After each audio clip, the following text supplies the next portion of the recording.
আসসালামু আলাইকুম বিউটিফুল আপু ভাইরা, কি অবস্থা আপনাদের? আজকে সকালে এক আপু আমার কাছে আসছিল প্রোডাক্টের জন্য। তো উনি বলতেছে, ওনাকে জিজ্ঞেস করলাম যে কি ইউজ করেন, তো উনি বলতেছে যে দ্য অর্ডিনারি নাইসিনামেড সিরামটা ইউজ করেন। তো ভাইয়া কোনো কাজ করে নাই। তো আমি জিজ্ঞেস করলাম যে কোথায় নিয়েছেন, আমার পরিচিত দোকান, অরিজিনালটা নিয়েছেন। কতদিন নিয়েছেন? তো উনি বললো যে 500 টাকা দিয়ে নিয়েছেন। 500 টাকা দিয়ে অরিজিনাল প্রোডাক্ট, কারণ আমাদেরটা তো 700-800 টাকা কিনতেও পাই না, 900 টাকাও কিনা নাই। তো উনি 500 টাকা দিয়ে নিছে, অবশ্যই 100% ডুপ্লিকেটটা নিছে। তো ডুপ্লিকেটটা নিলে কি কাজ করবে? তো তারপরে কি করছি, আমি আমি ওনাকে আমার যে অরিজিনালটা এটা প্যাকেট খুলে দেখাইছি যে আপু এমন কিনা। না তো এমন না, তো ডাবল পার্টও নাই, বা ভিতরে কালারটা এমন না, অন্য কালার, মানে একটু গোল গোল টাইপের কালার বা পাতলা, তাহলে ডুপ্লিকেট প্রোডাক্ট। তো কাজ করবে কোত্থেকে?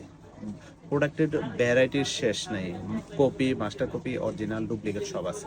তো অবশ্যই অরিজিনালটা দেখে নেবেন, অরিজিনালটা নিলে অবশ্যই কাজ করবে, কারণ অর্ডিনারি সিরামটা খুবই ভালো কাজ করে। অবশ্যই অরিজিনালটা দেখে নেবেন, তাহলে খুব ভালো কাজ করবে। ডুপ্লিকেট প্রোডাক্ট নিয়ে স্কিনে 12টা বাজায় না, এটা সবসময় রিকোয়েস্ট থাকবে।